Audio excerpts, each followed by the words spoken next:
Hello friends, मैं हूं गौरव and would you believe कि एक समय में 80% ऑफ द वर्ल्ड को कॉलोनाइज करने वाला यूरोप आज के तारीख में खुद एक दूसरे देश का कॉलोनी बन रहा है, a colony of China. But how is that possible? Well, आज चाइना यूरोपियन यूनियन का लार्जेस्ट ट्रेडिंग पार्टनर है, बट ये ट्रेड मेजरली वन साइडेड है। यूरोपियन यूनियन का चाइना के साथ ट्रेड डेफिसिट बढ़ते जा रहा है। 2020 में जो ट्रेड डेफिसिट 165 मिलियन पाउंड्स हुआ करता था, वो 2021 में बढ़कर 250 मिलियन पाउंड्स हो गया है। इनफैक्ट 2021 की ही बात करें तो पूरे यूरोपियन यूनियन के इंपोर्ट्स का 52% अकेला चाइना से ही आया था। इसके अलावा आज 27 ईयू नेशंस में से 18 कंट्रीज कंप्लीटली चाइना के BRI प्रोजेक्ट के इन्फ्लुएंस में आ चुकी है एंड आज भी यूरोपियन यूनियन 650 से ज्यादा प्रोडक्ट्स के लिए चाइना पर पूरी तरीके से डिपेंडेंट है एंड कितनों में तो ये डिपेंडेंसी 80% से भी ज्यादा है। So basically China is very tactfully economically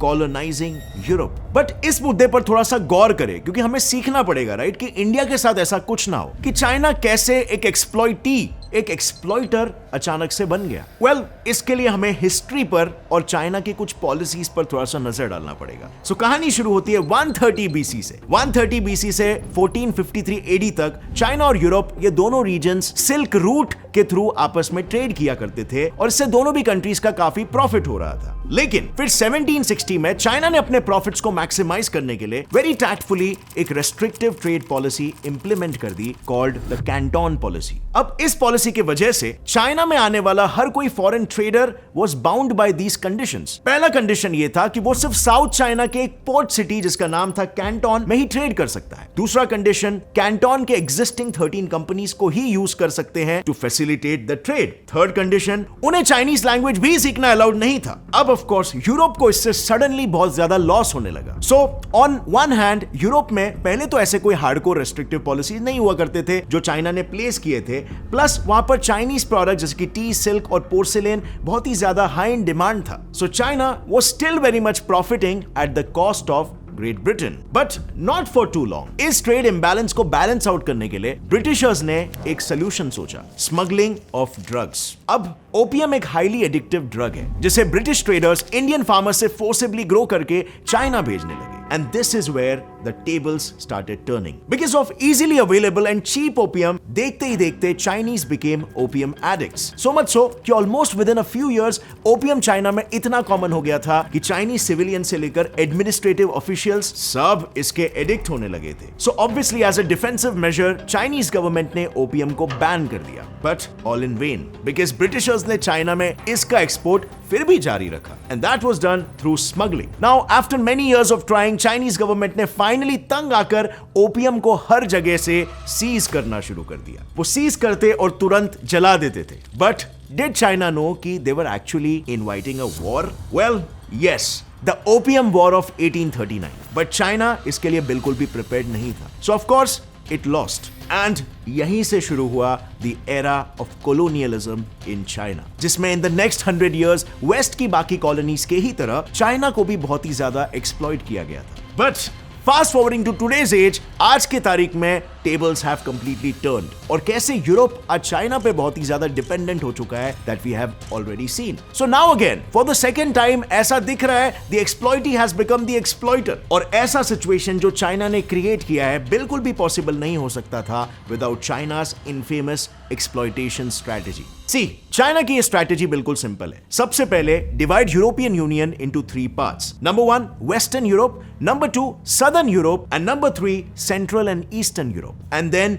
इन तीनों में एक कस्टमाइज्ड प्लान ऑफ एक्शन बनाओ और शुरू करो इन पर कब्जा करना। सबसे पहले बात करते हैं वेस्टर्न यूरोप की। ये यूरोप का वेल्दीएस्ट हिस्सा है। यहाँ के हाईटेक टेक्नोलॉजीज, नॉलेज, रिसर्च और कमर्शियल एवेन्यूज जैसे स्ट्रेटेजिक एसेट्स में चाइना बहुत ही ज्यादा इंटरेस्टेड है। ऑल्सो वेस्टर्न यूरोपियन मार्केट्स में एस्टैब्लिश होने पर यूएस मार्केट में भी इजी एंट्री मिल जाती है। फॉर दिस रीजन चाइना सबसे ज्यादा इन्वेस्टमेंट इसी रीजन में कर रहा है। यानी 75% of the total Chinese FDI in the European market in 2017 इसी रीजन में हुए हैं। इंडिविजुअली देखें तो आंकड़े कुछ ऐसे हैं। The United kingdom $70 billion in Chinese FDI, Italy $31 billion, Germany $20 billion, France $13 billion, और ये सारे नेशंस इन टोटल अकाउंट किए 75% of Chinese investments in the European union market in 2017. Now unlike western Europe जिसके पास वेल्थ और strategically important assets है, southern Europe में तो financial crisis and economic instability चल रही है. तो चाइना का इस रीजन में क्या एजेंडा? वेल,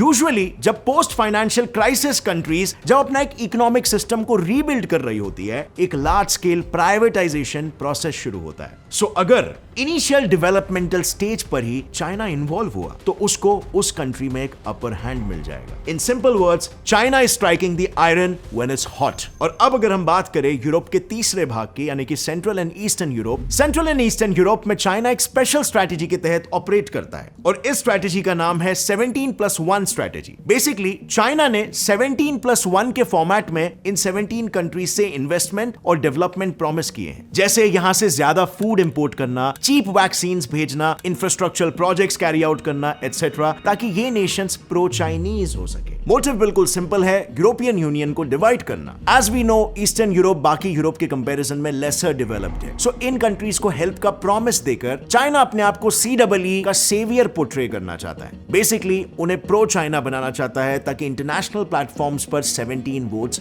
गारंटीड हो. And in fact this strategy has been quite fruitful for China. आज पूरे यूरोपियन इन्वेस्टमेंट्स में चाइनीज फुटप्रिंट बढ़ते जा रहा है, जो कि बेसिकली अगर पिछले 8 सालों से कंपेयर करें तो इन 8 सालों में 50 टाइम्स बढ़ चुका है. आज EU चाइना के बीच का बायलैटरल ट्रेड भी चाइना के फेवर में ही टिल्ट करता है, क्योंकि जैसे हमने ऑलरेडी देखा, EU का चाइना के साथ ट्रेड डेफिसिट बढ़ते जा रहा है. अब इसका एक रीजन ये भी हो सकता है कि चाइना यूरोपियन गुड्स पर 8% का इंपोर्ट टैरिफ इंपोज करता है, वहीं EU चाइनीज प्रोडक्ट्स पर सिर्फ 4.2% का. सो अब यहाँ पर यह सवाल आता है कि इतनी वन साइडेड पॉलिसी है, then why is Europe importing so much from China? Well, it's simple. China Europe का important and irreplaceable supply chain बन गया है. 2019 में EU चाइना के ऊपर 659 प्रोडक्ट्स के लिए स्ट्रेटेजिकली डिपेंडेंट था. These included raw materials, batteries, active pharmaceutical ingredients, clean hydrogen, semiconductors, cloud and edge technologies. In fact, corona virus pandemic में मास्क, मेडिकल इक्विपमेंट्स और मेडिसिन जैसी लाइफ सेविंग नेसेसिटीज के लिए भी EU was over dependent on China. पिछले 5 सालों की बात करें तो EU में 33% APIs, 89% magnesium and about 90% rare earth minerals China से ही आते हैं. इसके अलावा artificial intelligence, cloud computing, permanent magnets, small chips और सेमीकंडक्टर मटेरियल्स के लिए भी EU चाइना पर ही रिलायंट है. और 2021 की बात करें तो पूरे यूरोपियन यूनियन के इंपोर्ट्स का 52% अकेला चाइना से ही आया था. नाउ इससे ऑब्वियसली एक क्वेश्चन रेज होता है, how did China go from a poor agrarian nation to being the single largest supply chain of its former colonisers? Well, क्योंकि ये स्ट्रैटेजी बहुत ही ब्रिलियंट लग रही है. अगर इंडिया चाइना के जगह पर होता तो इंडिया को कितना एडवांटेज होता, डोंट यू थिंक? वो बात अलग है कि इंडिया एक्सप्लॉइटेटिव हरकतें नहीं करता,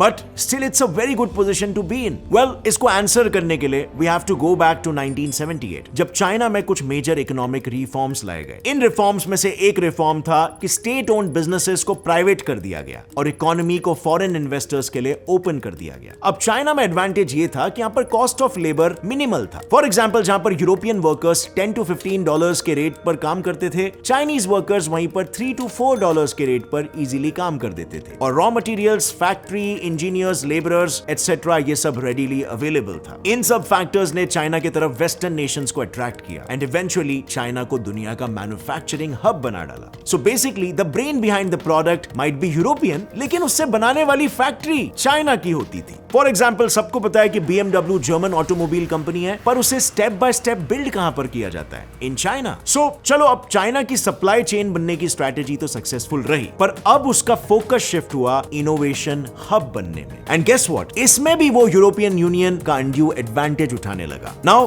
there are two sides of the story. एक है यूरोप, उसके पर्सपेक्टिव से भी हमें देखना होगा, जिसने चाइना के वाइब्रेंट स्टार्टअप इकोसिस्टम, रिसर्चर्स और मार्केट साइज से अट्रैक्ट होकर वहां पर अपने काफी सारे R&D यूनिट सेटअप कर लिए. लेकिन दूसरे साइड पर है चाइना, जो इस R&D कोलैबोरेशन के थ्रू यूरोपियन यूनियन के सारे टेक और ट्रेड सीक्रेट्स को एक्सेस करने लगा। यहां बिजनेस करने के लिए फॉरेन फर्म्स को कंपल्सरीली अपनी टेक्नोलॉजीज चाइनीज अथॉरिटीज के साथ शेयर करना पड़ेगा। And because of this of course market में बहुत सारे फेक इमिटेशंस उन्हीं प्रोडक्ट्स के बनने लगे जो कंपनीज चाइना में इन्वेस्ट करने लगी। ऐसा ही एक केस हुआ था 2012 और 2016 के बीच में, जब यूरोपियन मार्केट में काउंटरफीट ड्रग्स का एक मैसिव इन्फ्लक्स हुआ, जिसकी वजह से यूरोपियन कंपनीज को 9.6 बिलियन यूरोस पर एनम का लॉस होते गया। And to no one surprise, European Union में आने वाले 80% काउंटरफीट और पायरेटेड गुड्स चाइना से ही आते हैं। सो जब हमने ये बोला कि China is trying to reverse colonise Europe, I meant to say कि चाइना यूरोपियन यूनियन में अपने इकोनॉमिक पावर को जियोपॉलिटिकल इन्फ्लुएंस में as a pressure tactic convert करना शुरू कर चुका है। और ये चीज हमें आज के कई केसेस में दिखाई भी देता है। जैसे अब रिसेंटली जब लिथुएनिया ने 17+1 फोरम क्विट करके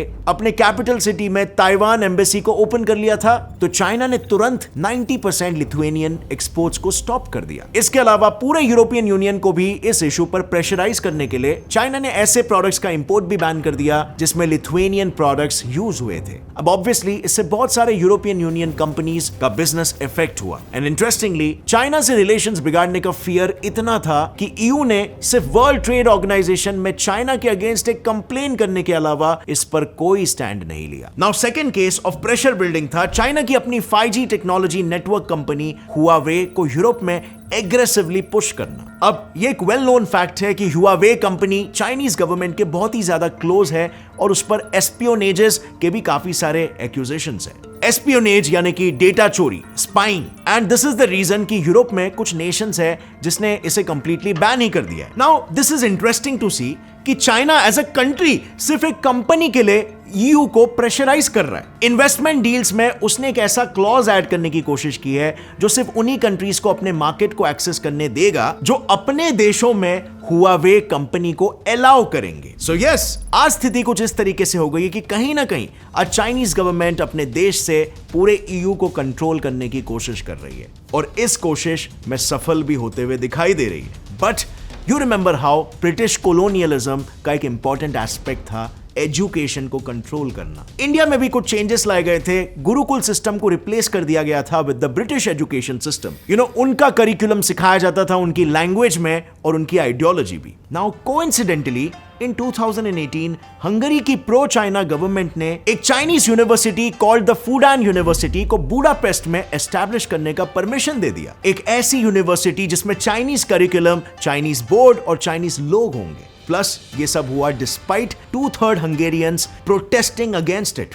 now this is a very big step for China, क्योंकि अब धीरे धीरे चाइना ईयू के सिटीजन्स के माइंड्स में उनकी आइडियोलॉजी में भी पेनिट्रेट कर सकता है। और सबसे बड़ी बात, चाइना नॉर्मलाइज कर रहा है इस चीज को कि वो यूरोपियन यूनियन के कंट्री में अपना एजुकेशन सिस्टम बिठा सकता है and European union countries would be okay with it. एक यूनिवर्सिटी कैसे चाइना के इकोनॉमिक इंपीरियलिज्म स्ट्रेटेजी के वजह से कैसे 100 यूनिवर्सिटीज में कन्वर्ट हो जाए पता भी नहीं चलेगा and China would have successfully penetrated these countries. So guys, what do you think on this issue? क्या आपको भी लगता है कि चाइना की एक लॉन्ग टर्म स्ट्रेटेजी है जो उसे आगे इन द फ्यूचर डेफिनेटली काफी बेनिफिट्स रीप करने में हेल्प करेगी और यूरोपियन यूनियन की डिपेंडेंस चाइना पर बढ़ती ही चली जाएगी? और अगर इस एंगल से देखा जाए तो इंडिया तो बहुत ही अच्छे स्टेप्स ले रहा है in Chinese companies and China as a whole nation को हमसे डिस्टेंस करने का, because China in today's date is totally acting like a parasite, so as to speak.